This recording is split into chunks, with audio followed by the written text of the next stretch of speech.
शमे समुपस्थितम अनार्यजुष्टम अस्वर्ग्यम अकीर्तिकरम अर्जुन।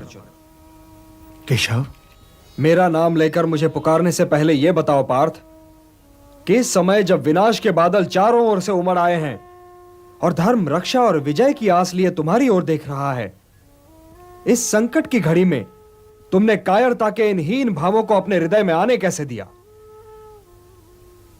श्रेष्ठ पुरुष तो यूं विषाद में डूबा नहीं करते।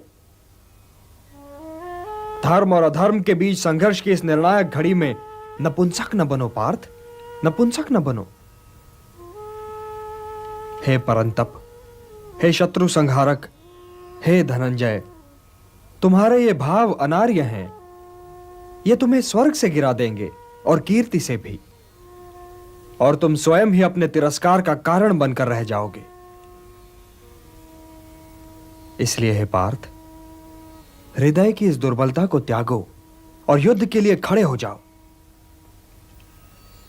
खड़ा कैसे हो जाऊं मधुसूदन? खड़ा कैसे हो जाऊं? पितामह का वध करने के लिए खड़ा कैसे हो जाऊं? कुरुश्रेष्ठ पर प्रहार करने के लिए खड़ा कैसे हो जाऊं?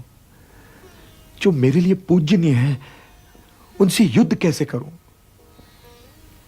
जिन गुरुओं ने मुझे विजय का मंत्र सिखाया उन्हें पराजित करने के लिए कैसे खड़ा हो जाऊं? इन महापुरुषों पर हाथ उठाने से तो कहीं अच्छा है कि मैं यह हाथ भिक्षा के लिए फैलाऊं। भिक्षा में मिली हुई रोटी इन महापुरुषों के रक्त से सनी भी नहीं होगी। हे ऋषिकेश, मैं तो यह भी समझ नहीं पा रहा हूं कि इस युद्ध में विजय श्रेष्ठ है या पराजय। धृतराष्ट्र पुत्र शत्रुओं की भांति मेरे सामने खड़े हैं। मैं जानता हूं कि उनका वध किए बिना जीना संभव नहीं है, किंतु हे केशव, उनका वध करने के उपरांत भी जीना सहज नहीं होगा। क्या वो मेरे भाई नहीं है केशव? बोलिए केशव। अवश्य है। बस केवल इतना ही कहना है आपको? तुमने केवल यही तो पूछा था पार्थ। किंतु यह युद्ध संबंधों और नातों की स्थापना या पहचान के लिए नहीं है कुंती पुत्र।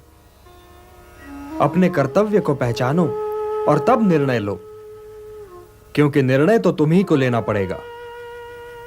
यदि तुम ये चाहते हो कि निर्णय मैं लूं और तुम इस युद्ध के उत्तरदायित्व से बच जाओ, तो यह नहीं होगा पार्थ, कदापि नहीं होगा।